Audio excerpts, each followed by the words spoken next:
ወንድ ነገር ይፈልጋል። የምር? አዎ። ልጆች ሳላም ኳኳ ገባሁ። የአሮጊት ነገር ችግር የለውም እናቴ። በይ በቃ ልጄ፣ እኔማ የተለመደችውን ላደርስ ነበር፣ ግን ደግሞ ዛሬ አቶ አምነን አብሮሻለ። ስለዚህ ይቅር። ግን አመሰግናለሁ። በሉ ደህና ደሩ። ሰላም ደሪ። ተመስገን ጌታዬ ተመስገን። ምን አይነት ጥያቄ ነው? የሚያስተምሩ ታሪኮችና አይ ይሄ የኔና የእናት ዛህራ ብቻ ነው። ለሌላ ሰው ነገር ማን ያለው? እንደውም አንድ ነገር ይፈልጋል። ጀምር። አዎ እግሬ ላይ አዎ የምልም ብቻ አድርግ። ውድ ቤሌን ስራ ከሌለሽ ለምን አልፋቲም? ጫወት። ስለምን እናውራ? ያው እንዴት ነው? ማን ነው እናቴ መድኃኒት የቀየረው? ለመጨረሻ ጊዜ መድኃኒቱን የሰጠቻት ቤሌን ናት። የምታውቀው ነገር ካለ እሷ ትጠየቅ። ቆይ አንቺ ምንድን ነው ፈልጊው? አቶ አምነን እኔ ለምን ብዬ የዘሩ ሰማል መድኃኒት ልቀይር እችላለሁ? ፍላጎት ነበረሽ? አላም ለኔ ቅር ይበልግ። እኔ እንደዚህ ልሱ አይደለሁም። ሆነሽ ማየሽ እኮ። ቆይ ከእናቴ ምንድን ነው ፈልጊው? እንዴ ቆይ ምን ልፈልግ እችላለሁ? የሰልፉ ጊዜ የተረገመ። ቆይ እናቴን ገለሽ ከኔ ጋር የመኖር ሀሳብ ነበረሽ? አይደለሁም። ስላልተሳካልሽ ነዋ። ማድረግ ትችላለህ፣ ግን እኔ እንደዛ አላደረኩም።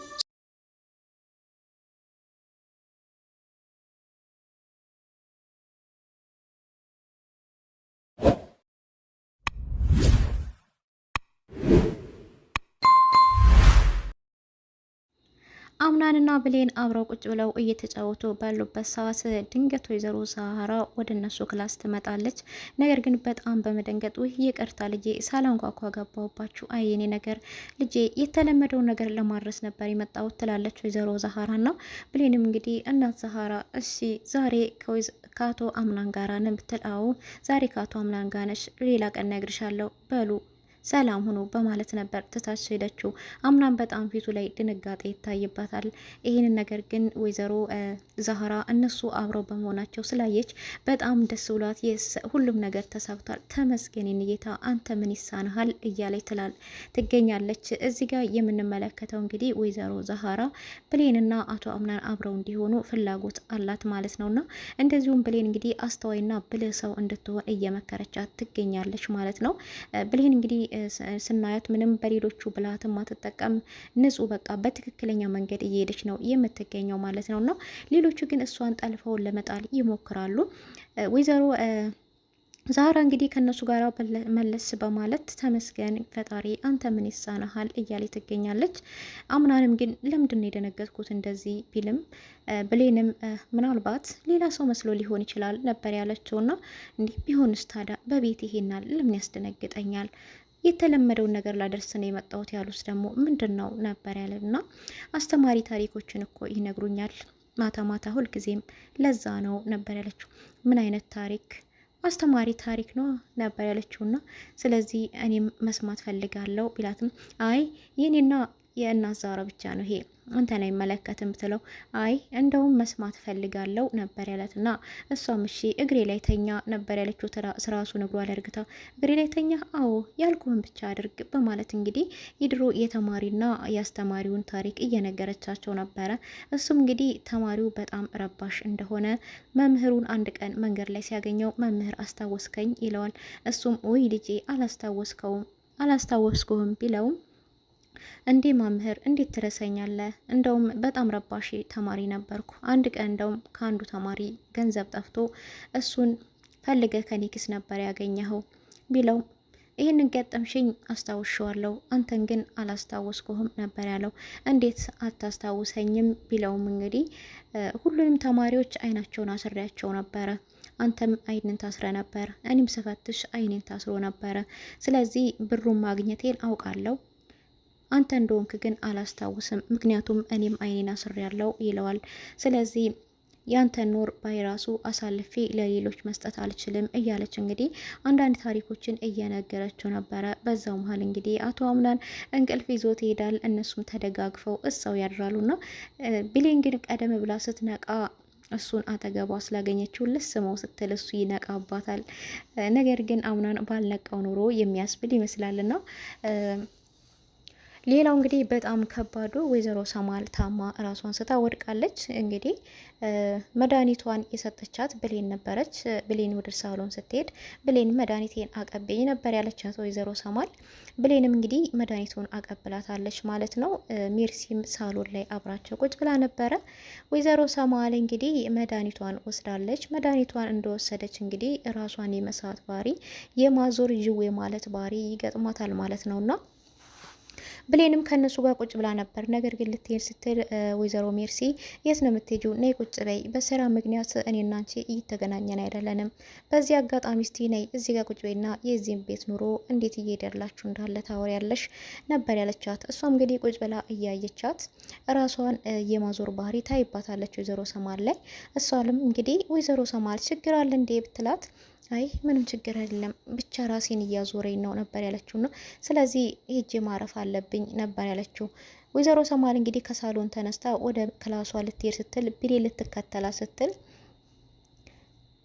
ወይዘሮ ሜርሲ እንግዲህ የምትሄጂው ሳይጠሩሻ ቤት አትበይ ቁጭ በይ ብላ ነበር ያስቀመጠቻት።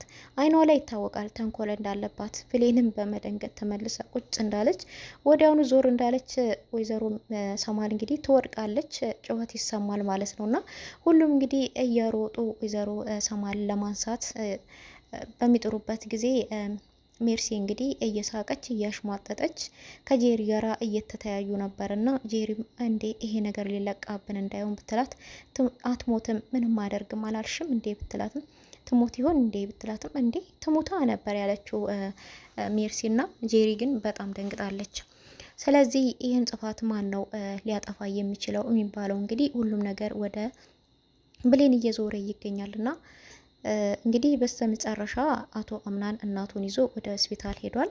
ከሆስፒታልም ሲመጡ እንግዲህ መድኃኒቷ ተቀይሮባት እንደሆነ ማን ነው መድኃኒቱን የቀየረው የሚለው እንግዲህ ሁላቸውንም ሰብስቦ እየጠየቃቸው ነበርና ማን ነው የእናቴ መድኃኒት ቀይሮ የሰጣት ቢልም እንግዲህ አቶ አምናን ሜርሲ ስራዋን ስለምታውቅ ቀደም ብላ ለመጨረሻ ጊዜ መድኃኒቱን የሰጠቻት ብሌን ናት። ምናልባት እሷ የምታውቀው ነገር ካለ ጠይቃታ ብላ እንግዲህ ነገሮችን ሁሉ ወደ ብሌን አዙራለች። አቶ አምናንም እንግዲህ ምንም ሳያስተውል ምንም ሳያስብ እንዴት ይሄ ነገር ሊሆን ይችላል ብሎ እንኳን ሳይጠይቅ ብሌንን ከተቀመጠችበት መንጭቆ ይዞ ወደ ክላስ አስገብቶ አንቺ ምን አይነት ጨካኝ ነሽ? እንዴት ነው እንደዚህ የምታደርጊው? እናቴን ገለሽ ምን ታገኛለሽ? በማለት ነበር ያፋጠጣት።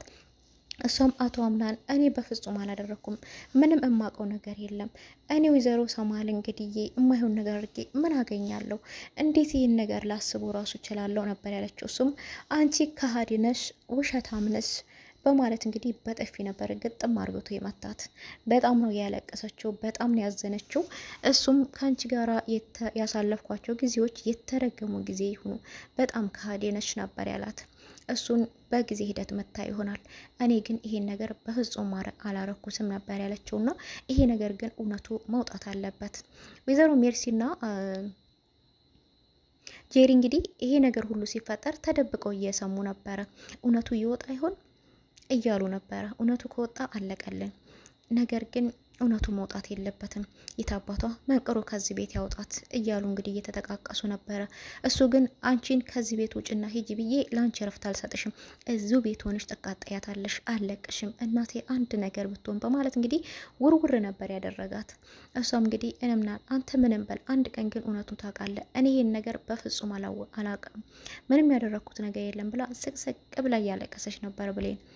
ወይዘሮ ዛህራ ግን ምሳ ሰርተው እሷን በመጥራት ሂጂ በይ ሁሉንም ሰዎች ቀስቅሻቸውና ምሳ ይብሉ፣ በጣም ተቀይመሻል፣ ተናደሻል፣ ነገር ግን አንቺ እንዳላደረግሽው ይሄን ነገር አንድ ቀን እውነቱ ይወጣል፣ ተጠንቅቆ እውነቱም ነገር ይታወቃል፣ ነገር ግን አንቺ እነሱን አትሽሻቸው፣ ቅረቢያቸው፣ እውነቱ አንድ ቀን ይወጣል እያሉ ይገኛሉ ወይዘሮ ዛህራ። ወይዘሮ ዛህራ እንግዲህ ጠንቅቀው ይሄን ነገር ያውቃሉ። ምክንያቱም ሚሞሪውንም የተቀበለችበት ምክንያት የራሷ ምክንያት አላት ሜርሲ ስለሆነ፣ ወይዘሮ ዛህራ ግን አንቺ አላደረግሽውም አንድ ቀን እውነቱ ይወጣል እያለቻት ትገኛለች። እና ሜርሲም እንግዲህ በመሀል በመሄድ እሺ ወይዘሮ ዛህራ ይቅርታ በጣም ደነገጣችሁ አይደለ ነበር ያለቻት።